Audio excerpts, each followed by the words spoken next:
नमस्कार दोस्तों। Welcome to success with Lokesh Bhati.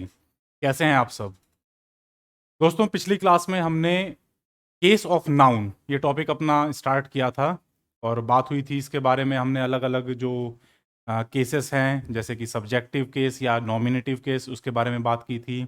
Objective case या एक्यूजेटिव केस भी कहा जाता है जिसे, उसके बारे में हमने डिस्कशन किया था। फिर स्टार्ट किया था हमने द मोस्ट इम्पॉर्टेंट केस यानी कि तीसरा पजेसिव केस। ठीक है, पजेसिव केस से पहले हमने एक टेबल भी डिस्कस की थी। मुझे उम्मीद है आपने उस वीडियो के बाद में उस टेबल को अच्छी तरीके से एक बार गो थ्रू कर लिया होगा। अब हमने तकरीबन 4 या 5 स्पेशल नियम रूल्स डिस्कस किए थे जो कि हमें ध्यान रखने चाहिए in case of possessive case. Possessive case जब आप पढ़ रहे हैं या यूज़ कर रहे हैं तो कुछ नियमों का आपको ध्यान रखना चाहिए। उनके बारे में 4 नियम आई थिंक हमने कवर कर लिए थे। उसके आगे की बात हमें आज की वीडियो में करनी है। तो शुरू करते हैं आज की क्लास। और आज जो हमें पहला नियम डिस्कस करना है दैट इज़ काउंटिंग में वो 5वां नियम है। तो ध्यान दीजिए, apostrophe S is used with singular nouns. Singular nouns can also be used with of. यानी कि अगर आपके पास एक सिंगुलर नाउन है, ठीक है, और आपको उसका पजेसिव केस बनाना है तो उस नाउन के साथ आप एपोस्ट्रॉफी और एस इसका इस्तेमाल कर सकते हैं या फिर आप ऑफ का इस्तेमाल भी कर सकते हैं। ठीक है, कैसे? देखिए ध्यान से। जैसे मुझे कहना है कि राम की किताब, तो उसको मैं इस तरीके से भी लिख सकता हूं, राम्स बुक। ठीक है, ये भी ठीक है।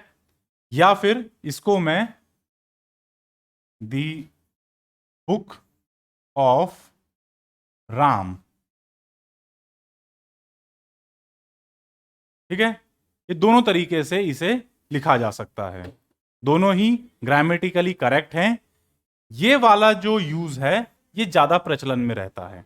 ठीक है, ग्रामेटिकली दोनों सही हैं लेकिन जो यूसेज है वो आमतौर पर इसका ज्यादा रहता है। ठीक है, ध्यान देने वाली बात यहां पर यह है कि ये जो चीज है कि आप एपोस्ट्रॉफी एस का इस्तेमाल करते हैं, दिस इज एपोस्ट्रॉफी एस। ठीक है, Ram's book, Shyam's pencil, Radha's notebook. ठीक है, तो इस तरीके से आप यूज कर सकते हैं पजेसिव केस को एस या एपोस्ट्रॉफी एस का इस्तेमाल करते हुए। या फिर आप ऑफ का यूज करके भी पजेसिव बना सकते हो, राम की किताब, बुक ऑफ राम। ठीक है, दोनों ही यूसेज करेक्ट हैं। ये केवल और केवल जब नाउन आपकी सिंगुलर है, यानी कि बात हो रही है इसका पजेसिव बना रहे हो दोस्तों, राम्स बुक। ठीक है, बेशक यहां पर एक किताब की बात हो या 2 किताबों की हो या कितनी भी, इसको इससे आपका कोई सरोकार नहीं है। यहां पर हमें पजेसिव इस वाली नाउन का बनाना है, राम का। तो बेशक अगर बुक्स हैं तो भी आप इस तरीके से भी कर सकते हो, द बुक्स ऑफ राम। ठीक है, क्लियर है? तो जब आपके पास जिस नाउन का आपको पजेसिव बनाना है वो अगर सिंगुलर है तो आप दोनों तरीके से उसको बना सकते हैं, एपोस्ट्रॉफी एस से भी बना सकते हैं और ऑफ से भी बना सकते हैं। ठीक है, क्लियर? चलिए नेक्स्ट नियम, s ending plural nouns are used with only apostrophe. अगर आपके पास कोई ऐसी नाउन है जिसके एंड में एस आता है तो आप केवल एपोस्ट्रॉफी के निशान का इस्तेमाल करेंगे। नो एस इज एनेक्स्ड, उसके बाद में एपोस्ट्रॉफी के बाद में आपको एस नहीं लगाना है। अगर आपके पास ऐसी नाउन है जिसके एंड में एस ऑलरेडी है तो आपको उसका पजेसिव बनाने के लिए केवल एपोस्ट्रॉफी का निशान लगाना है। बाद में वो जो एस अक्षर है, अल्फाबेट है, उसका इस्तेमाल नहीं करना है। ठीक है, एग्जाम्पल के तौर पर गर्ल्स कॉलेज। अब देखिए ये जो नाउन है गर्ल्स, ठीक है, लड़कियां, ये ऑलरेडी प्लूरल है और इसके एंड में क्या आ रहा है सर? एस आ रहा है। ठीक है, तो ऐसी नाउन जिसके लास्ट में एस मौजूद है तो उसका पजेसिव बनाने के लिए आप केवल एपोस्ट्रॉफी का निशान लगाएंगे। इसके बाद में एस मत लगा देना, ये गलत हो जाएगा। ठीक है, इसके बाद में एस नहीं लगाना है, केवल क्या करना है? एपोस्ट्रॉफी लगाना है। और उसके बाद में आप कोई भी चीज लिख सकते हो, गर्ल्स हॉस्टल, गर्ल्स बुक्स, कुछ भी आप जो भी नाउन लगाना चाहते हैं वो आप लगा सकते हैं। ठीक है, क्लियर है? ऐसी नाउन्स जिनके लास्ट में ऑलरेडी एस मौजूद है उनका पॉजेसिव बनाने के लिए आप केवल एपोस्ट्रॉफी के निशान का इस्तेमाल करते हैं, एस अल्फाबेट नहीं यूज करते हैं। ठीक है, इसी तरीके से boys hostel, boys college, boys room, ठीक है, लड़कों का, ठीक है, अगर एक की बात होती तो ये वाला नियम लग जाता, बॉयज, ठीक है, या राधाज बुक, ठीक है, सिंगुलर में ये वाला लगेगा। प्लूरल अगर नाउन है और लास्ट में एस मौजूद है तो आप केवल एपोस्ट्रॉफी लगाएंगे, उसके बाद में एस का प्रयोग नहीं करेंगे। क्लियर? चलिए आगे बढ़ते हैं। अगला नियम, without s ending plural noun take apostrophe s, यानी कि अगर आपके पास ऐसी नाउन है जो कि प्लूरल तो है लेकिन उसके एंड में लास्ट में एस मौजूद नहीं है तो फिर आप एपोस्ट्रॉफी के साथ में एस का भी इस्तेमाल करेंगे। ठीक है, अगर आपके पास एक ऐसी नाउन है जो कि प्लूरल तो है लेकिन उसका लास्ट वाला अल्फाबेट एस नहीं है तो आप एपोस्ट्रॉफी के साथ में एस का इस्तेमाल करेंगे। जैसे एग्जाम्पल के लिए वुमेन्स कॉलेज, ध्यान दीजिएगा, विमेन ये प्लूरल है, MEN, ठीक है, प्लूरल है और लास्ट में एस नहीं है तो इसका पॉजेसिव बनाने के लिए सर हम एपोस्ट्रॉफी भी लगाएंगे और एस भी लगाएंगे और तब हमारा बन जाएगा ये पॉजेसिव वुमेन्स कॉलेज। ठीक है, औरतों का कॉलेज, महिलाओं का कॉलेज। ठीक है, इसी तरीके से मेंस हॉस्टल, पुरुषों का हॉस्टल, मेन, MEN, ये भी प्लूरल है लेकिन लास्ट में एस नहीं है तो इसका पॉजेसिव बनाने के लिए हमने एपोस्ट्रॉफी भी लगाया और एस भी जोड़ दिया। क्लियर? आई बात समझ में? चलिए आगे बढ़ते हैं। ये इस तरीके के छोटे छोटे नियम हैं जो आपको आम इंग्लिश लैंग्वेज में जहां कहीं आप यूज करें वहां पर आपको ध्यान रखने हैं कि गलती ना हो जाए। ठीक है, next, only apostrophe is used with nouns having hissing sound. कोई नाउन अगर आपके पास ऐसी है जिसमें हिसिंग साउंड है, हिसिंग साउंड का मतलब होता है से की आवाज, ठीक है, उसमें लास्ट में आपको से की आवाज सुनाई पड़ रही है तो वहां पर पॉजेसिव बनाने के लिए आप केवल एपोस्ट्रॉफी का इस्तेमाल करते हैं। ठीक है, कैसी आवाजें होती हैं, ये कैसे शब्द होते हैं, जैसे जीसस, जीसस, लास्ट में आपको हिसिंग साउंड आ रही है से, जीसस। ठीक है, तो ऐसी जो अगर कोई नाउन है तो उसका पॉजेसिव बनाने के लिए आप केवल और केवल एपोस्ट्रॉफी के निशान का इस्तेमाल करेंगे, उसके आगे एस नहीं लगाएंगे, एस अल्फाबेट दोबारा नहीं लगाएंगे। ठीक है, आई बात समझ में? केवल आपको एपोस्ट्रॉफी का निशान लगाना है और फिर ये पॉजेसिव बन जाएगा। Jesus life, Pythagoras theorem, Pythagoras की थ्योरम। ठीक है, तो ये पॉजेसिव दिखा रहा है ना कि कौन सी थ्योरम, जो पाइथागोरस ने बनाई थी, महान गणितज्ञ पाइथागोरस ने बनाई थी, तो पाइथागोरस थ्योरम, पाइथागोरस की थ्योरम, आर्किमिडीज। ठीक है, अब इन सभी में आपको एक चीज कॉमन लग रही होगी कि लास्ट में सर से की आवाज है तो इसी को कहा जाता है हिसिंग साउंड। ऐसी नाउन्स जिनके लास्ट में एस मौजूद है तो उन्हें कहा जाता है हिसिंग साउंड वाली नाउन्स। ठीक है, तो उनके लिए पॉजेसिव बनाने के लिए आप क्या करते हैं, केवल एपोस्ट्रॉफी का निशान लगाते हैं, एस अल्फाबेट नहीं जोड़ते हैं। ठीक है, क्लियर? आइए आगे बात करते हैं। अगला नियम है, possessive of personified things takes apostrophe and S.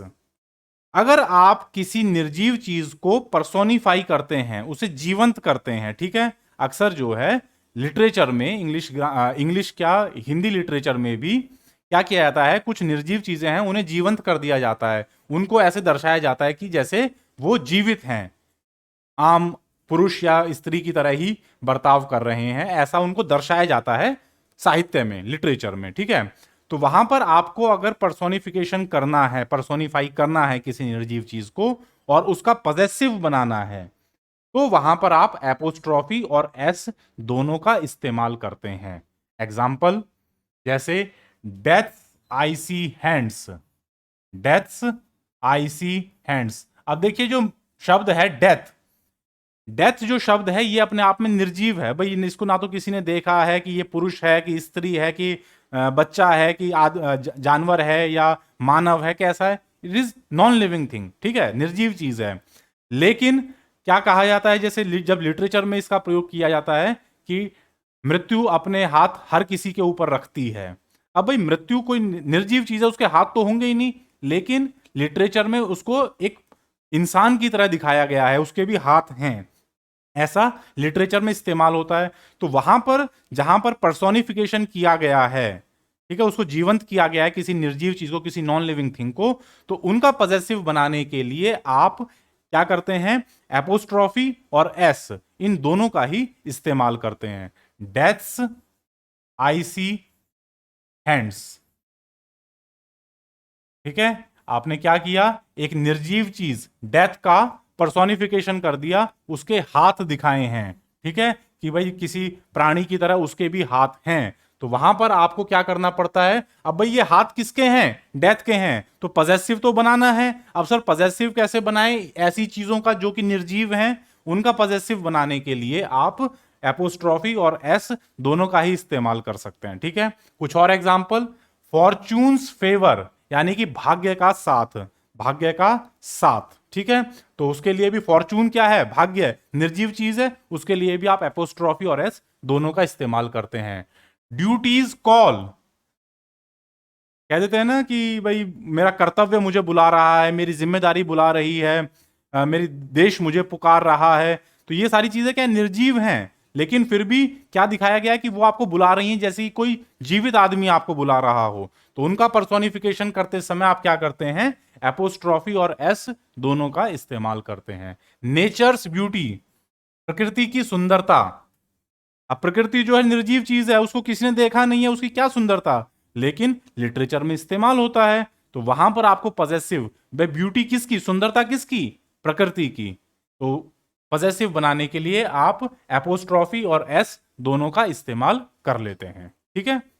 चलिए next point, possessive of any country और place takes apostrophe and S. अगर किसी देश का आपको पॉजेसिव बनाना है, भाई पॉजेसिव लोगों का तो होता ही है, भाई लोग किसी चीज के ऊपर मालिकाना हक रख सकते हैं, देश भी रख सकता है, तो वहां पर आपको पॉजेसिव बनाने के लिए एपोस्ट्रॉफी और एस दोनों का इस्तेमाल करना पड़ता है, ठीक है। Example, sir England's history, England जो देश है उसका इतिहास, इतिहास किसका, इंग्लैंड देश का, तो उसके लिए आप एपोस्ट्रॉफी और एस दोनों का इस्तेमाल करते हैं। कोई जगह है जैसे शिमला, शिमला एक सुंदर शहर है, कहा जाता है ना कि शिमला एक बहुत सुंदर शहर है, शिमलाज ब्यूटी, शिमला शहर की खूबसूरती, ठीक है। इंडियाज फ्यूचर, भारत का भविष्य, ठीक है, तो भविष्य किसका, भारत का, पॉजेसिव बन गया ना। तो कोई देश है, कोई जगह है, कोई गांव है, कोई शहर है, उसका पॉजेसिव बनाने के लिए आप क्या करते हैं, उसके साथ में एपोस्ट्रॉफी और एस दोनों को जोड़ देते हैं, ठीक है, क्लियर है।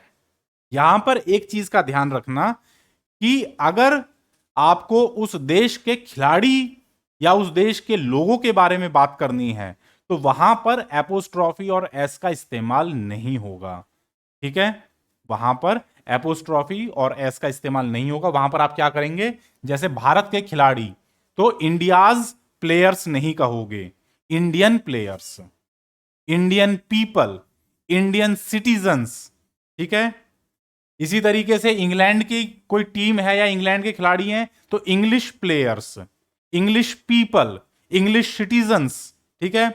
अमेरिका के लोग हैं तो American players, American citizens, American swimmers, American cricketers, American wrestlers, ठीक है। यूरोप के हैं तो European wrestlers, European players, European citizens, इस तरीके से आप बनाएंगे, ठीक है। ध्यान क्या देना है, किसी देश की जो निर्जीव चीजें हैं उनके लिए आप क्या करते हैं, एपोस्ट्रॉफी और एस का इस्तेमाल करते हैं, और किसी देश की जो जीवित चीजें हैं उनके लिए आप ए एन या आई ए एन ये सफिक्स प्रत्यय लगा देते हैं, ठीक है। तो ये बहुत इंपॉर्टेंट है कि सर देश के नाम के साथ में कब एपोस्ट्रॉफी एस लगाना है और कब आई ए एन या ई एन का इस्तेमाल करना है, ठीक है। आगे बात समझ में, इसको बहुत ध्यान से दोबारा सुन लीजिएगा, ठीक है। चलिए आगे बढ़ते हैं। अगला पॉइंट हमारे लिए, if superlative degree is used after a place, किसी जगह के नाम के बाद में अगर सुपरलेटिव डिग्री लगी हुई है, ठीक है, then possessive will take apostrophe and s after the place.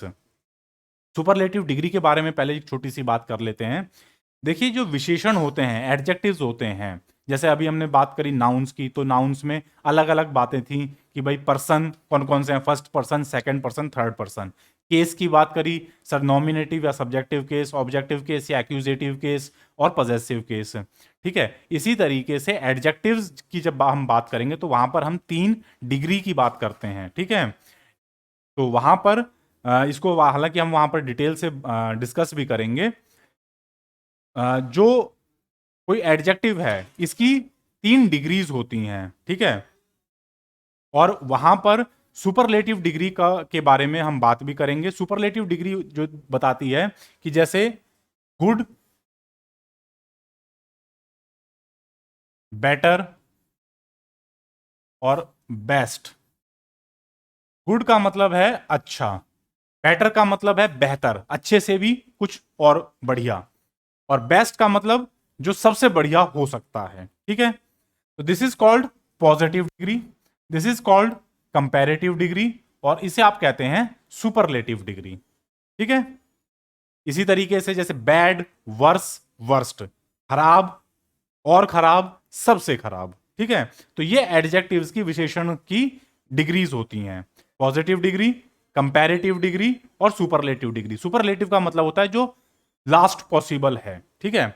तो अगर किसी शहर के नाम के साथ में सुपरलेटिव डिग्री लगी हुई है तो आप पॉजेसिव बनाने के लिए क्या करते हैं, उस प्लेस के नाम के साथ में एपोस्ट्रॉफी और एस दोनों का इस्तेमाल करते हैं। कैसे, देखिए, द वर्ल्ड्स लार्जेस्ट रिवर, दुनिया की सबसे बड़ी नदी। तो वर्ल्ड ये तो जगह हो गई, और लार्जेस्ट रिवर दुनिया की सबसे बड़ी नदी। एक तो हो सकता था लार्ज, भाई बड़ी नदी, लार्जर रिवर यानी जो पहले वाली से बड़ी है, और लार्जेस्ट यानी कि जो सबसे बड़ी है। तो अगर आपने किसी जगह के नाम के साथ में, किसी प्लेस के नाम के साथ में सुपरलेटिव डिग्री लगा दी, लार्जेस्ट, ठीक है, तो पॉजेसिव बनाने के लिए आपने क्या किया, वर्ल्ड के साथ में एपोस्ट्रॉफी और एस इसका इस्तेमाल किया है, ठीक है। यहां पर ध्यान देने वाली बात यह है कि इसको आप दूसरे तरीके से भी बना सकते हैं और दोनों ही करेक्ट हैं। वर्ल्ड्स लार्जेस्ट रिवर कह लीजिए, ये भी ठीक है, या the largest river of the world, of का इस्तेमाल कर लीजिए तो भी ठीक है। यानी कि मुद्दे की बात यह हुई कि सर अगर हम एपोस्ट्रॉफी एस का इस्तेमाल करते हैं तो उसका सब्स्टिट्यूट ऑफ हो सकता है कुछ कुछ जगहों पर। जिन जिन पॉइंट्स में मैंने बताया कि आप यहां पर ऑफ का इस्तेमाल भी कर सकते हैं तो वो करेक्ट हैं। जिन जगहों पर केवल आपको एपोस्ट्रॉफी और एस का इस्तेमाल करना है वहां पर आप ऑफ का इस्तेमाल नहीं कर सकते, ठीक है। इस वाले पॉइंट में देखिए क्लियर कट मैंने मेंशन किया है कि आप एपोस्ट्रॉफी एस लगा करके भी पॉजेसिव बना सकते हैं या फिर ऑफ का इस्तेमाल करते हुए भी पॉजेसिव बना सकते हैं। दोनों ही तरीके ठीक हैं, दोनों ही करेक्ट हैं। चलिए अगली बात करते हैं, सिंगुलर टाइम एक्सप्रेसिंग वर्ड्स। कुछ शब्द ऐसे होते हैं जो कि टाइम के बारे में बताते हैं, समय के बारे में बताते हैं, लेकिन वे सिंगुलर हैं। तो उनके साथ में आप क्या करते हैं, एपोस्ट्रॉफी और एस दोनों का इस्तेमाल करेंगे। जैसे हफ्ता, वीक, दिन, डे, ठीक है। तो अगर आपके पास कोई ऐसा शब्द है, एक हफ्ता, अ वीक, एक दिन, ए डे, एक साल, अ ईयर, एक महीना, ए मंथ, इनका अगर आपको पॉजेसिव बनाना है तो आप क्या करेंगे, एपोस्ट्रॉफी और एस दोनों को ही यूज करेंगे। जैसे सपोज आपने अपने बॉस से एक हफ्ते की छुट्टी मांगी, ए वीक्स हॉलीडे, ए वीक्स हॉलीडे, ठीक है। तो पॉजेसिव बनाने के लिए आपने क्या किया, ये जो वीक शब्द है ये आपको ड्यूरेशन बता रहा है, समय बता रहा है, ठीक है। इसका पॉजेसिव बनाने के लिए आपने एपोस्ट्रॉफी और एस दोनों यूज किए हैं। शर्त यहां पर केवल यह है कि जो टाइम एक्सप्रेसिंग वर्ड है वो सिंगुलर होना चाहिए। एक हफ्ता, एक दिन, एक साल, एक महीना, ठीक है, 1 घंटा कुछ भी हो सकता है, वो कितना भी छोटे से छोटा समय या कितना भी बड़े से बड़ा समय, 1 दशक, डिकेड्स, ठीक है, कितना भी बड़े से बड़ा हो, लेकिन होना चाहिए वो सिंगुलर। ठीक है, तो उसका पॉजेसिव बनाने के लिए आप एपोस्ट्रॉफी और एस दोनों को यूज करते हैं। ठीक है, क्लियर। चलिए बढ़ते हैं आगे। इसी पॉइंट में ही एक्सटेंशन है कि अगर आपका टाइम एक्सप्रेसिंग वर्ड प्लूरल है, बहुवचन है, पीछे बात की थी हमने 1 हफ्ता, 1 साल, अगर 2 हफ्ते, 2 साल, 2 महीने, 2 दिन, 2 दशक, 2 घंटे, प्लूरल अगर होता तो उसका पॉजेसिव कैसे बनाते सर? ऐसे बनाते। अगर प्लूरल टाइम एक्सप्रेसिंग वर्ड है तो केवल एपोस्ट्रॉफी, एस नहीं लगाना है। ठीक है, कैसे? जैसे 10 मिनट्स ब्रेक, कह देते हैं ना कि जी काम करते करते मैं थक गया, मैं जरा 10 मिनट का एक ब्रेक ले लेता हूं, तो 10 मिनट्स, ये तो हो गई टाइम एक्सप्रेसिंग वर्ड। ठीक है, 10 मिनट प्लूरल है, इसके साथ में पॉजेसिव बनाने के लिए केवल आप एपोस्ट्रॉफी लगाएंगे, दोबारा एस नहीं लगाना। 10 मिनट्स ब्रेक। ठीक है, 2 वीक्स हॉलीडे, 2 वीक्स, तो ये तो हो गया आपका ड्यूरेशन 2 वीक्स। अब इसका पॉजेसिव बनाने के लिए केवल एपोस्ट्रॉफी लगा दीजिए, 2 वीक्स हॉलीडे। क्लियर। तो जब आपके पास टाइम एक्सप्रेसिंग वर्ड अगर प्लूरल है, बहुवचन है, तो उसके बाद फिर एपोस्ट्रॉफी ही इस्तेमाल करना है, दोबारा एस अल्फाबेट नहीं लगाना है। क्लियर। चलिए आगे बढ़ते हैं। 14वां point, nouns used before space expressing words take apostrophe and S. अगर आपके पास कोई ऐसे शब्द हैं जो कि स्पेस यानी कि आयाम, जगह दिखा रहे हैं, तो उनका पॉजेसिव बनाने के लिए आप एपोस्ट्रॉफी और एस दोनों का ही इस्तेमाल करते हैं। वो कोई भी चीज हो सकती है, जगह शो होनी चाहिए उससे। जैसे ए बोट्स लेंथ। ठीक है, अब देखिए यहां पर क्या है इंपॉर्टेंट चीज, ये जो लेंथ होती है, ब्रेथ होती है, हाइट होती है, ये सभी शब्द क्या बताते हैं आपको? स्पेस बताते हैं। लंबाई, चौड़ाई, ऊंचाई, गहराई, ये सारे वर्ड्स आपको स्पेस के बारे में बताते हैं। ठीक है, डायमेंशंस हैं ये। और इनके पहले जो नाउन इस्तेमाल होगी, उस नाउन का पॉजेसिव बनाने के लिए आप एपोस्ट्रॉफी और एस दोनों का इस्तेमाल करते हैं। जैसे ए बोट्स लेंथ, एक बोट की लंबाई, एक बोट की चौड़ाई, ए बोट्स ब्रेथ, गहराई, ए बोट्स डेप्थ, ए वेल्स डेप्थ, कुएं की गहराई, आ वेल्स, ए वेल, वेल मतलब कुआं, तो वेल्स डेप्थ, गहराई। क्लियर। इस तरीके से आपको इस्तेमाल करना है, गहराई, लंबाई, चौड़ाई, ऊंचाई, दूरी, डिस्टेंस। तो ये सारे वर्ड्स के लिए पॉजेसिव बनाते समय आप क्या करेंगे, इन वर्ड से पहले जो नाउन है उसके साथ में आप एपोस्ट्रॉफी और एस दोनों का इस्तेमाल करते हैं। ठीक है, क्लियर है ये नियम। चलिए आगे बढ़ते हैं, बात करते हैं 15वें पॉइंट की, सिंगुलर यूनिट्स ऑफ वेट और मनी। अब पैसे की बात आ गई है, ठीक है, थोड़ा ध्यान से सुनना। सिंगुलर यूनिट्स ऑफ वेट और money take apostrophe and S. अगर कोई यूनिट जिसमें आप मुद्रा, पैसा, ठीक है, या फिर वजन, तौल, इनको बता रहे हैं, तो आप उसके लिए एपोस्ट्रॉफी और एस का इस्तेमाल करेंगे। जैसे आपने कहा कि जी 1 टन वजन, 8 टन्स वेट, 1 टन का वजन।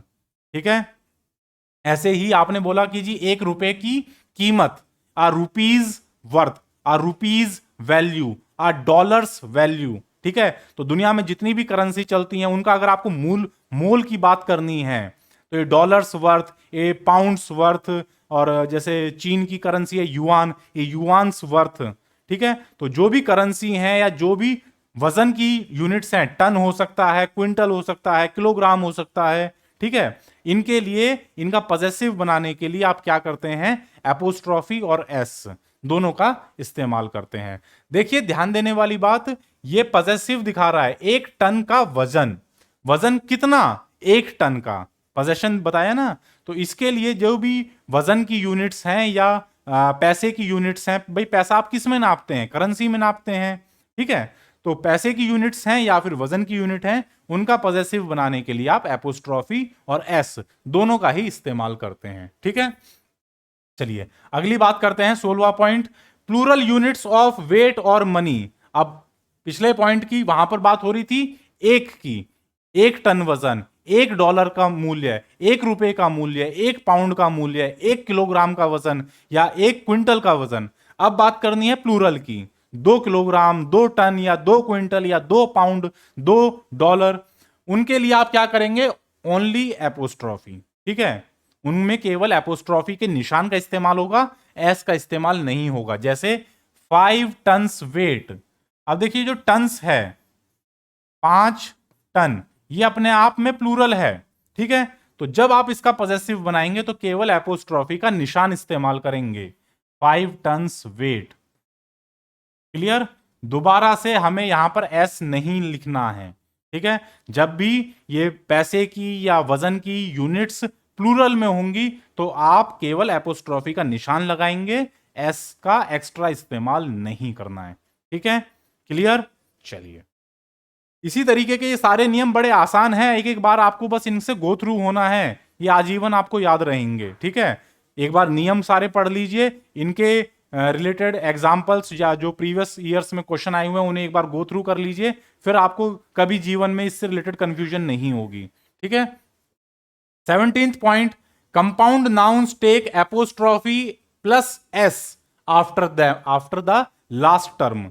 हमने बात करनी है कंपाउंड नाउन्स की। ऐसी नाउन्स, कंपाउंड शब्द से आपको समझ में आ रहा होगा, कंपाउंड यानी कि जो लोग साइंस बैकग्राउंड से हैं वो जान रहे होंगे, ऐसी चीज जो 2 या 2 से ज्यादा पार्ट्स से मिलकर के बनती है। ठीक है, तो ऐसी कोई नाउन जो 2 या 2 से ज्यादा शब्दों से मिलकर के बनी है और काम नाउन का कर रही है, उसे हम कहते हैं कंपाउंड नाउन। जैसे father in law, brother in law, mother in law, sister in law, son in law, daughter in law. ठीक है, तो ऐसे जो शब्द होते हैं उन्हें आप क्या कहते हैं, कंपाउंड नाउन्स। ठीक है, इसी श्रेणी में कुछ और शब्द भी आते हैं, जैसे commander in chief, chief justice.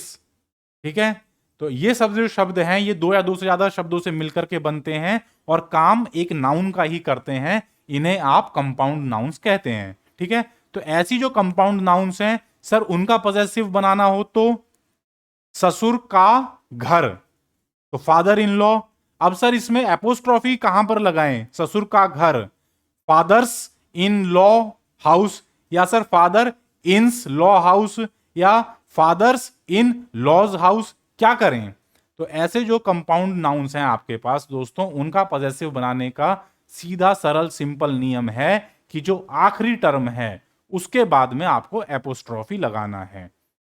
ठीक है, कंफ्यूज नहीं करना है। जब आपने सिंगुलर प्लूरल पढ़े थे तो वहां पर हमने ये सीखा था कि जो इंपॉर्टेंट वर्ड होता है, मेन वर्ड होता है, उसका बाद में आप एस लगा देते हैं।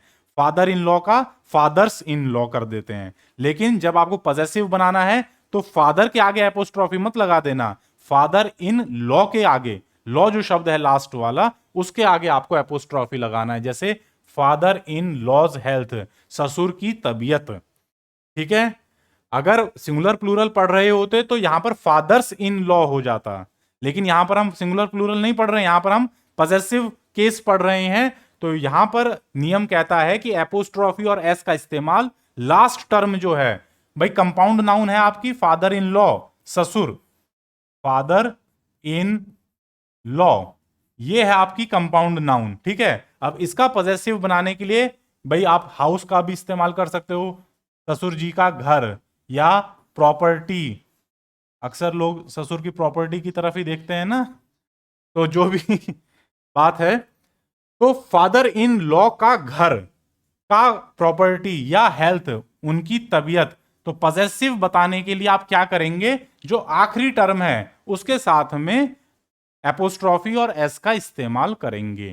ठीक है, क्लियर है बात। इसी तरीके से mother in law's health, mother in law's house, mother in law's property, mother in law's name, जो भी आप यूज करना चाहते हैं, सिंपल नियम ये कहता है कि कंपाउंड नाउन्स का पॉजेसिव बनाने के लिए आखिरी जो शब्द है लास्ट वाला, उसके साथ में एपोस्ट्रॉफी और एस जोड़ना है। ठीक है, क्लियर।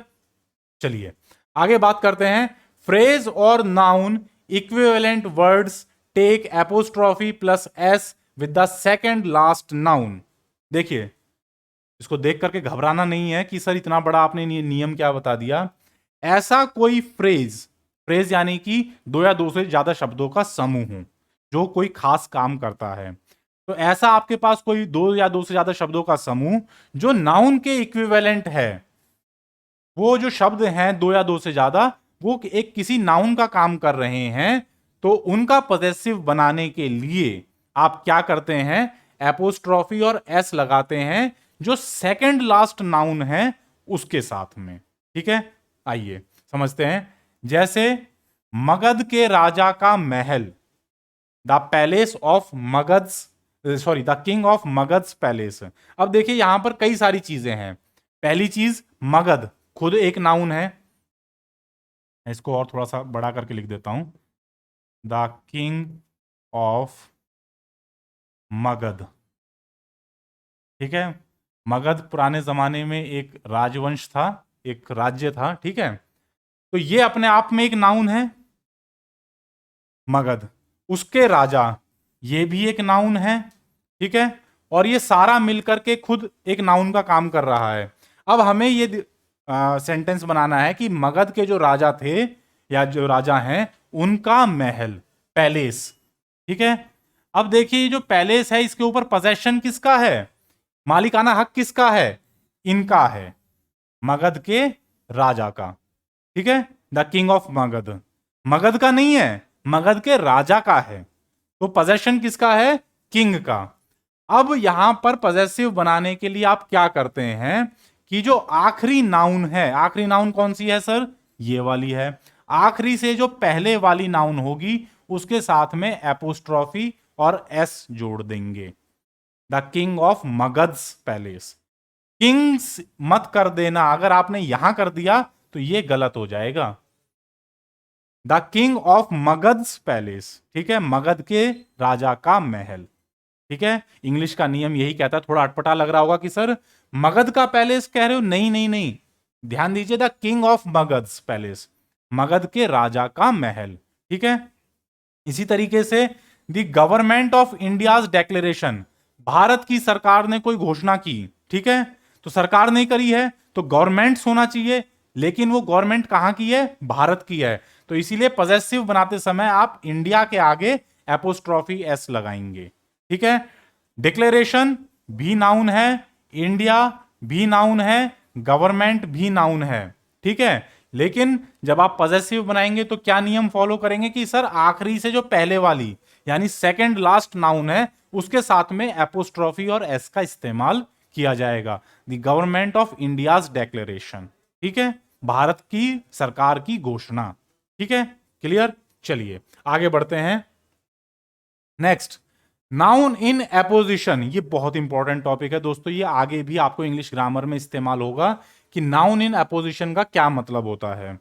तो नियम को पढ़ने से पहले समझ लेते हैं कि बेसिकली नाउन इन एपोजिशन क्या होता है। देखिए आप इंग्लिश लैंग्वेज में नाउन्स का बहुत जगह इस्तेमाल करते हैं, कुछ जगह पर आपको अपनी उस नाउन के बारे में कोई सूचना देनी है, कुछ एक्स्ट्रा ब्रीफ, कुछ एक्स्ट्रा इंफॉर्मेशन देनी है। अब उस एक्स्ट्रा इंफॉर्मेशन देने के लिए आप क्या कर सकते हैं, एक अलग से सेंटेंस बना सकते हैं। जैसे भाई doctor APJ Abdul Kalam was the president of India, Bharat के राष्ट्रपति थे।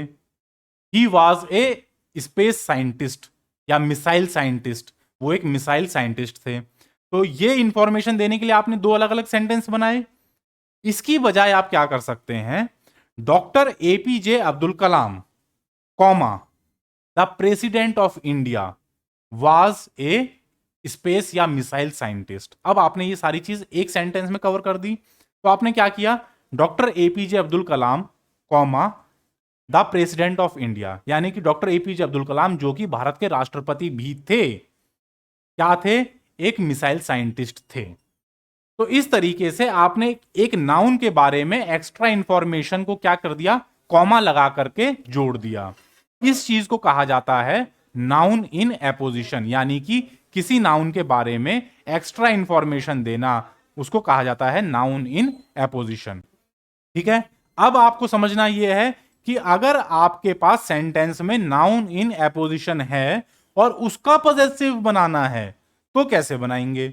जैसे बड़े फेमस कवि हुए, भारत के, नोबेल पुरस्कार भी मिला, doctor Rabindranath Tagore. Tagore the poet, यानी कि कौन से टैगोर, जो कवि थे, जो कविता लिखते थे, टैगोर कॉमा द पोएट, और उनके घर को सपोज सजाया गया तो क्या कहोगे, टैगोर द पोएट, महान कवि टैगोर। इसको हिंदी में क्या पढ़ा जाएगा, महान कवि टैगोर। तो टैगोर द पोएट और उनका घर, टैगोर साहब का घर। तो अब सर पॉजेसिव बनाने के लिए क्या करें, टैगोर के आगे एपोस्ट्रॉफी लगा दें क्या, या पोएट के आगे लगाएं। पहली बात ध्यान दीजिए कि यहां पर नाउन इन एपोजिशन कहां पर है, कौन सी नाउन एपोजिशन में है, ये नाउन एपोजिशन में है। ये एक्स्ट्रा जानकारी दे रही है किसके बारे में, टैगोर साहब के बारे में, कि टैगोर जो महान कवि थे। तो नाउन इन एपोजिशन कौन है, ये है। और आपको पॉजेसिव के बारे में किसके बारे में पढ़ना है, इसी के बारे में पढ़ना है इस पॉइंट में, कि जो नाउन इन एपोजिशन है उसका पॉजेसिव कैसे बनाएंगे, टैगोर द पोएट्स हाउस। ठीक है, Tagore the poets house was decorated, को सजाया गया, वाज डेकोरेटेड। ठीक है, इस तरीके से आप नाउन इन एपोजिशन का पॉजेसिव बनाते हैं। पहले तो आपको यह पहचानना है कि एपोजिशन में कौन सी वाली नाउन है, ये या ये। तो उसका सिंपल नियम है कि जो शब्द एक्स्ट्रा इंफॉर्मेशन दे रहा है, भाई पोएट तो दुनिया में करोड़ों हुए हैं, हम कौन से वाले की बात कर रहे हैं, इन वाले की बात कर रहे हैं। तो टैगोर के बारे में एक्स्ट्रा जानकारी आपको पोएट से मिल रही है, टैगोर साहब जो महान कवि थे। तो पॉजेसिव किस कहां से बनेगा, एपोजिशन वाली नाउन के आगे आप एपोस्ट्रॉफी और एस का इस्तेमाल करेंगे, तब पॉजेसिव बनेगा। ठीक है, क्लियर है। चलिए अगला point, if two nouns are joined by and, दो नाउन आपकी एंड से जुड़ी हुई हैं और उनके बीच में बड़ा क्लोज रिलेशन है, वो एक दूसरे से बड़ा घनिष्ठ संबंध रखती हैं, क्लोज रिलेशन इंपॉर्टेंट है यहां पर। ठीक है, तो अब उन दोनों नाउन का पॉजेसिव आप कैसे बनाएंगे, क्या दोनों के आगे एपोस्ट्रॉफी लगा दें सर, पहली के आगे लगाएं दूसरी के बाद ना लगाएं, पहली के आगे ना लगाएं दूसरी के बाद लगा दें, कौन सा नियम फॉलो करें सर। तो अगर दो नाउन एंड से जुड़ी हुई हैं और उनके बीच में बड़ा घनिष्ठ संबंध है, क्लोज रिलेशन है, तो पॉजेसिव बनाने के लिए आप लास्ट वाली नाउन के आगे एपोस्ट्रॉफी और एस का इस्तेमाल करते हैं। जैसे mister Lal and brothers shop, अक्सर आपने दुकानों का नाम सुना होगा, mister Lal and brothers, mister Lal and sons, mister Lal and company. ठीक है, इस तरह का क्यों, अब वहां पर क्या है कि मिस्टर लाल और उनके भाइयों की दुकान, तो ये क्लोज रिलेशन दिखा रहा है ना, कि भाई दोनों लोगों का एक दुकान के ऊपर स्वामित्व है, वो दोनों एक दूसरे से जुड़े हुए हैं। तो अब ये जो दुकान है इसके ऊपर पोजेशन किसका है, मिस्टर लाल और ब्रदर्स का, मिस्टर लाल और उनके भाई का। ठीक है, तो यहां पर पॉजेसिव दिखाने के लिए आप मिस्टर लाल के आगे एपोस्ट्रॉफी नहीं लगाएंगे, आप क्या करेंगे, मिस्टर लाल एंड ब्रदर, इसके आगे एपोस्ट्रॉफी लगाएंगे। ठीक है, मिस्टर लाल अपने आप में एक नाउन है, ब्रदर भी अपने आप में एक नाउन है, और दोनों किससे जुड़ी हुई हैं, एंड से जुड़ी हुई हैं। तो पॉजेसिव बनाने के लिए हम मिस्टर लाल के आगे एपोस्ट्रॉफी नहीं लगाएंगे, क्लोज रिलेशन दिख रहा है, भाई दोनों लोगों की मिलकर के ही तो दुकान है, तो इसीलिए आप एपोस्ट्रॉफी और एस कहां लगाएंगे, लास्ट वाली नाउन के आगे लगाएंगे। ठीक है, ऐसा एक छोटा सा example, mister Sinha and sons jewellery shop, mister Sinha और बेटों की ज्वेलरी की दुकान, तो दुकान के ऊपर दोनों का स्वामित्व है, क्लोज रिलेशन है, तो इसलिए मिस्टर सिन्हा और बेटे, मिस्टर सिन्हा के ही तो बेटे हैं वो, ठीक है, किसी और के तो नहीं है। अगर किसी और के बेटे होते तो वो आप मेंशन करते, भाई मिस्टर सिन्हा एंड मोहनलाल सन। ठीक है, वो बात हम अगले पॉइंट में करेंगे। यहां पर हमें ये समझना है दो नाउन और दोनों के बीच में घनिष्ठ संबंध है, तो आप पॉजेसिव बनाने के लिए लास्ट वाली नाउन के आगे एपोस्ट्रॉफी एस जोड़ते हैं। ठीक है, क्लियर। चलिए आगे बढ़ते हैं। अब if close relation is not there between two nouns, दो नाउन एंड से जुड़ी हुई हैं लेकिन उनके बीच में क्लोज रिलेशन नहीं है, तब क्या करेंगे? तब सर पॉजेसिव बनाने के लिए दोनों नाउन के साथ में आप एपोस्ट्रॉफी एस जोड़ेंगे। ठीक है, पिछले नियम में क्या पढ़ा? क्लोज रिलेशन है तो इसलिए लास्ट वाली के साथ में जोड़ा। अब क्या पढ़ रहे हैं कि जी क्लोज रिलेशन नहीं है तो पॉजेसिव कैसे बनेगा? तब दोनों नाउन्स के साथ में एपोस्ट्रॉफी एस लगा दीजिए। जैसे Shakespeare's and Wordsworth poems, Shakespeare की कुछ कविताएं, वर्ड्सवर्थ भी एक अंग्रेजी के महान कवि हुए, उनकी कविताएं, तो दोनों लोग अलग अलग हैं। ठीक है, क्लोज रिलेशन नहीं है। तो शेक्सपियर की कविताएं और वर्ड्सवर्थ की कविताएं, तो पॉजेसिव बनाने के लिए आपने क्या किया? शेक्सपियर के साथ में भी एपोस्ट्रॉफी एस लगा दिया और वर्ड्सवर्थ के साथ में भी एपोस्ट्रॉफी एस लगा दिया। ठीक है, कोई क्लोज रिलेशन नहीं है, बस एंड से जुड़ी हुई हैं, इसीलिए आपने दोनों के साथ में एपोस्ट्रॉफी एस लगाया। ऐसा ही छोटा सा example, Gandhi's and Nehru's speeches. भाई महात्मा गांधी जी ने भी कई सारी भाषण दिए, नेहरू साहब ने भी कई सारे भाषण दिए, दोनों के बीच में कोई क्लोज रिलेशन नहीं है। ठीक है, क्लोज रिलेशन नहीं है भाई, उन गांधी जी के भाषण अलग हैं, नेहरू साहब के भाषण अलग हैं, तो उनका पॉजेसिव बनाने के लिए आप गांधी शब्द के साथ में एपोस्ट्रॉफी एस लगाएंगे, नेहरू शब्द के साथ में भी एपोस्ट्रॉफी एस लगाएंगे, दोनों नाउन्स के साथ में एपोस्ट्रॉफी एस लगेगा। ठीक है, तो जब क्लोज रिलेशन नहीं है तब दोनों नाउन्स के साथ में एपोस्ट्रॉफी एस लगा दीजिए। क्लियर? चलिए आगे बात करते हैं। If close relation is not there, दो नाउन्स एंड से जुड़ी हुई हैं लेकिन उनके बीच में क्लोज रिलेशन नहीं है, पर क्या है? किसी चीज के ऊपर जॉइंट पोजेशन है, कोई चीज ऐसी है जिसके ऊपर दोनों का कॉमन मालिकाना हक है। ठीक है भाई, अब तक आपने क्या पढ़ा? भाई शेक्सपियर की कविताएं अलग, वर्ड्सवर्थ की कविताएं अलग, नेहरू जी की भाषण अलग, गांधी जी के भाषण अलग। अब हमें कोई ऐसी चीज देखनी है कि दो लोगों का क्लोज रिलेशन नहीं है लेकिन किसी चीज के ऊपर दोनों का मालिकाना हक है, तब क्या करेंगे पॉजेसिव बनाने के लिए? तब एपोस्ट्रॉफी एस लास्ट वाले शब्द के साथ में लगेगा। जैसे मोहन एंड सोहन्स हाउस, मोहन एक आदमी है, सोहन एक आदमी है, इन दोनों का आपस में कोई रिलेशन नहीं है, दोनों एंड से जुड़े हुए हैं। अब बात आती है कि दोनों ने मिलकर के एक घर खरीद लिया, तो क्या करें सर? अब कौन से वाले के आगे लगाएं? भाई 20th पॉइंट जो पढ़ा था वहां पर mister Lal and sons shop, कि मिस्टर लाल और उनके बेटे दोनों रिलेटेड थे, यहां पर दोनों लोग अलग अलग थे। अब क्या है, हैं तो दोनों लोग अलग लेकिन दोनों का प्रॉपर्टी के ऊपर या जिस भी चीज के ऊपर मालिकाना हक है, दोनों ही मालिक हैं। तो अब एपोस्ट्रॉफी एस किसके साथ में लगेगा? अब एपोस्ट्रॉफी एस लास्ट वाली नाउन के साथ में लगेगा। ठीक है, अब एपोस्ट्रॉफी एस कहां लगाएंगे आप? लास्ट वाली नाउन के साथ में लगाएंगे। मोहन और सोहन का घर, Mohan and Sohan's house, Mohan's and Sohan's मत कर देना। ठीक है, दोनों लोग अलग हैं लेकिन दोनों प्रॉपर्टी के ऊपर मालिकाना हक रखते हैं, पोजेशन है, तो इसीलिए लास्ट वाले के साथ में एपोस्ट्रॉफी एस लगाया जाएगा। क्लियर? ऐसे ही सीता और गीता का स्कूल, दोनों बच्चियां, दोनों लड़कियां एक ही स्कूल में जाती हैं, उसी स्कूल से पोजेशन है, तो इसलिए लास्ट वाली के साथ में एपोस्ट्रॉफी एस लगेगा। अगर दोनों अलग अलग स्कूल में जाती तब क्या होता? Tricky question. अगर दोनों लड़कियां ये अलग अलग स्कूल में जाती तब क्या होता? तब सर ये वाला नियम लग जाता, दोनों के स्कूल अलग अलग हैं, दोनों एक दूसरे से रिलेटेड नहीं है, कोई क्लोज रिलेशन नहीं है, तो Geeta's and Sita's school, simple. ठीक है, तो इस तरीके से घबराना नहीं है। ये नियम अगर आपने जो 15-20 नियम हम पढ़ रहे हैं, इनको अगर अच्छी तरीके से प्रैक्टिस कर लिया तो पॉजेसिव बनाने में कभी कोई प्रॉब्लम नहीं आएगी, दैट्स फॉर श्योर, गारंटी से आप लिख करके ले लीजिए। चलिए आगे बढ़ते हैं, बात करते हैं। If close relation is not there between two nouns, दो नाउन हैं एंड से जुड़ी हुई हैं, क्लोज रिलेशन नहीं है और सेपरेट पोजेशन है। चलिए ये बात हमने पिछले पॉइंट में कर ली कि सेपरेट पोजेशन है, दोनों की अलग अलग चीजें हैं, तो क्या करेंगे? एपोस्ट्रॉफी एस दोनों के साथ में लगेगा। मोहन का घर अलग है, सोहन का घर अलग है, तो Mohan's and Sohan's house. Sita's school अलग है, गीता का स्कूल अलग है, Sita's school and Sita's and Gita's school.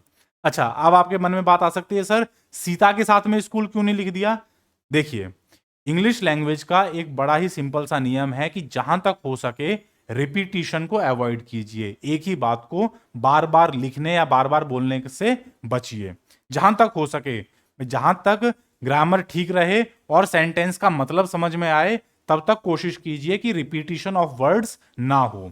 हम लिख देते Sita's school and Gita's school, तो इसकी बजाय हमें क्या लिखना चाहिए? Sita's and Gita's school.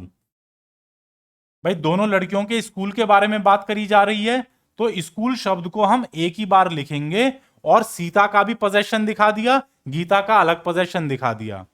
दोनों के स्कूल अलग अलग हैं तो इसलिए दोनों के साथ एपोस्ट्रॉफी एस लगेगा।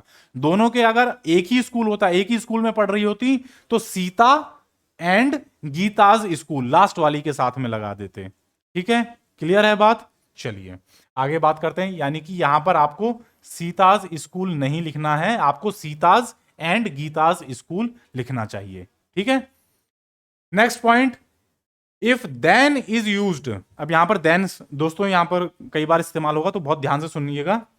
देन शब्द THAN, इंग्लिश में दो देन होते हैं, THAN भी होता है और THEN भी होता है। ये जो देन शब्द है इसका मतलब होता है कंपैरिजन, तुलना में। ठीक है, ये वाला देन होता है इसका मतलब होता है तब, किसी काम के बाद में जो होगा तब। ठीक है, अगर देन शब्द, ये कंपैरिजन वाला जो शब्द है, is used before A possessive, किसी पजेसिव शब्द से के पहले देन का इस्तेमाल हुआ है, तब क्या होगा? तब ये जो कंपैरिजन वाला देन है, than will be followed by another possessive, than के बाद में भी पजेसिव का इस्तेमाल होगा। His car is faster than mister Sharma's. हम बात कर रहे हैं कि जैसे दो लोगों के पास गाड़ियां हैं और हम कहें कि अमुक व्यक्ति, सपोज दिनेश, दिनेश की जो गाड़ी है वो शर्मा जी की गाड़ी से ज्यादा तेज दौड़ती है, ज्यादा फास्ट है। तो इस सेंटेंस को आप कैसे बनाएंगे? हिज कार या दिनेश कार इज फास्टर, तेज है, देन किससे? मिस्टर शर्मा की गाड़ी से। तो बजाय कहने के कि मिस्टर शर्माज कार, आप केवल क्या कहेंगे? मिस्टर शर्माज। ठीक है, अब आप सोच रहे होंगे कि सर मिस्टर शर्मा का क्या? मिस्टर शर्मा का घर, मिस्टर शर्मा का पेन? नहीं, सेंटेंस को देखिए, कंपैरिजन किससे हो रहा है? मिस्टर शर्मा का कंपैरिजन किससे हो रहा है? उसकी गाड़ी से। किसकी? कोई भी व्यक्ति हो सकता है, suppose Ram's car is faster than Rohit's. अब देखिए, ये जो देन शब्द है ये रोहित के पहले आया है। ठीक है,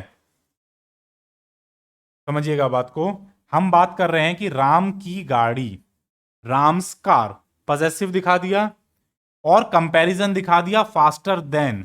ठीक है, तो कंपैरिजन के बाद में भी पजेसिव ही लेना पड़ेगा आपको।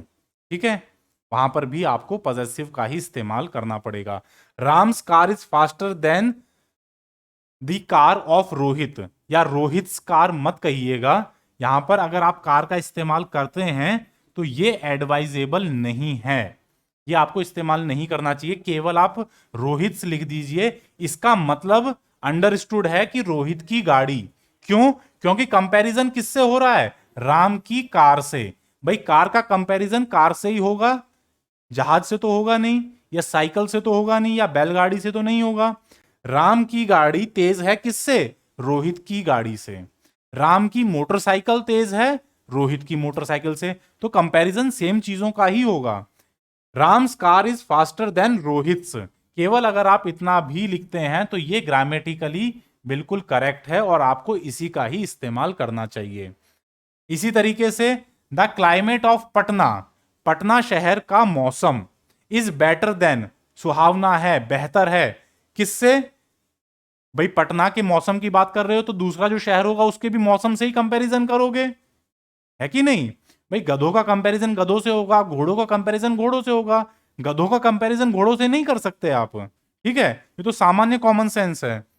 तो इसी तरीके से the climate of Patna, Patna शहर का जो मौसम है वो बेहतर है किससे, गया शहर के मौसम से। तो दोबारा आपको क्लाइमेट ऑफ गया लिखने की जरूरत नहीं है, वहां पर आप दैट ऑफ गया लिख देते हैं। दैट ऑफ गया का मतलब ही यह है कि गया शहर का मौसम, ठीक है। यही इस नियम का सारांश है कि अगर आप दो पॉजेसिव्स का कंपैरिजन कर रहे हैं तो जो लास्ट वाला होगा उसमें दोबारा से पूरी नाउन लिखने की जरूरत नहीं है, ठीक है। वहां पर आप केवल पॉजेसिव से भी काम चला सकते हैं, ठीक है। तो आप दैट ऑफ का इस्तेमाल भी कर सकते हैं, दैट ऑफ जो है वो सिंगुलर में लगेगा, और अगर प्लूरल इस्तेमाल कर रहे हो तो वहां पर दोज ऑफ लगेगा। ये थोड़ा सा टिपिकल है, इसके बारे में मैं थोड़ा सा एक आपको और एक्सप्लेनेशन देता हूं। जैसे हमने बात करी the climate of Patna, Patna शहर का मौसम एक वचन है, ठीक है। गया शहर का मौसम एक वचन है, तो आपने दैट ऑफ का इस्तेमाल किया। अब इसी की बजाय हम अगर ये कह दें the boys of Delhi are more intelligent,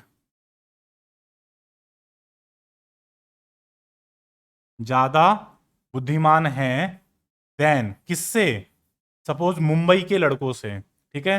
अभी ये मत कह देना कि भाई सर आप शहरों के बीच में भेदभाव कर रहे हो, कोई शायद हमारा श्रोता मुंबई शहर का हो तो वो बुरा ना माने प्लीज, ये जस्ट एक कंपैरिजन बता रहा हूं, ये मनगढ़ंत है, इसका वास्तविकता से कोई लेना देना नहीं है। The boys of Delhi are more intelligent than the boys of Mumbai. अब दोस्तों वही नियम कि रिपीटिशन नहीं करना है, हमें दोबारा से बॉयज नहीं लिखना है, तो उसके लिए क्या करेंगे हम, सर ऐसे ही बना दीजिए देन दैट ऑफ मुंबई। अब यहां पर एक गलती है, देखिए यहां पर जो कंपैरिजन हो रहा है वो बॉयज के बीच में हो रहा है, लड़कों के बीच में, दिल्ली शहर के लड़के और मुंबई शहर के लड़के, लड़के प्लूरल है, तो सर जब प्लूरल की कंपैरिजन हो रही होगी तो वहां पर आप दैट ऑफ का इस्तेमाल नहीं करेंगे, वहां पर आप दोज ऑफ का इस्तेमाल करेंगे। जब सिंगुलर का कंपैरिजन होगा तो दैट ऑफ का इस्तेमाल करोगे, जब प्लूरल का बॉयज, गर्ल्स, पीपल्स, ठीक है, सिटीजन्स, विलेजर्स, ठीक है, जब जहां पर भी प्लूरल का अगर कंपैरिजन चल रहा है तो वहां पर आप दैट ऑफ का इस्तेमाल मत करना, वहां पर आप दोज का इस्तेमाल करना, सिंपल, ठीक है। क्लियर है ये बात, इसको एक दफे फिर दोस्तों देख लीजिएगा वीडियो को रिवाइंड करके, ताकि ये पॉइंट आपको अच्छी तरीके से कंठस्थ हो जाए, ठीक है। चलिए ओके, तो यहीं पर हमारा दोस्तों ये पॉजेसिव का टॉपिक खत्म होता है। 24 नियम है आपके, इन्हीं को आप अच्छे से रिवाइज करिए, बार बार पढ़िए, और इससे रिलेटेड प्रीवियस क्वेश्चन पेपर्स में जो भी क्वेश्चन आए हैं उनको अच्छी तरीके से प्रैक्टिस कीजिए। इंपॉर्टेंट टॉपिक है, छोड़ करके नहीं जा सकते हैं, ये अक्सर एग्जाम्स में पॉजेसिव वाला जो टॉपिक है।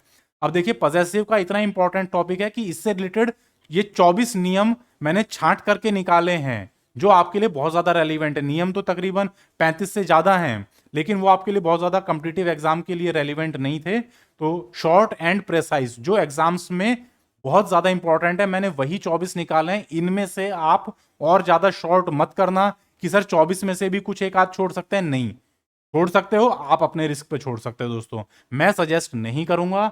मैं यही कहूंगा कि ये 24 के 24 आपको अच्छी तरीके से, दोस्तों ये सब आपस में रिलेटेड है। तो कई सारे कि भाई सिंगुलर है तब क्या करना है, प्लूरल है तब क्या करना है, क्लोज रिलेशन है तब क्या करना है, क्लोज रिलेशन नहीं है तब क्या करना है, ठीक है। तो इस तरीके से सारी चीजें आपस में इंटर रिलेटेड हैं, कुछ भी अब इसमें छोड़ने की या लीव करने की गुंजाइश नहीं है। तो इन 24 नियमों को अच्छे से कंठस्थ कर लीजिए, इनसे रिलेटेड क्वेश्चन पेपर्स में जो आए हैं प्रीवियस ईयर्स में उन्हें प्रैक्टिस कर लीजिए, आजीवन याद रहेंगे, ये मेरी गारंटी है। आपने अगर समझ करके 15, 20 या 30 क्वेश्चंस इसके कर लिए तो ये आजीवन आपको याद रहेगा, कभी नहीं भूलोगे, ठीक है। चलिए आज की वीडियो का यहीं पर अंत करते हैं, अच्छे से प्रैक्टिस कीजिएगा, और जहां कहीं आपको डाउट लगे, कोई परेशानी आए, प्लीज कमेंट सेक्शन में उसको मेंशन कर दीजिए, ठीक है। चलिए दोस्तों आज के लिए इतना ही, धन्यवाद, नमस्कार, जय हिंद।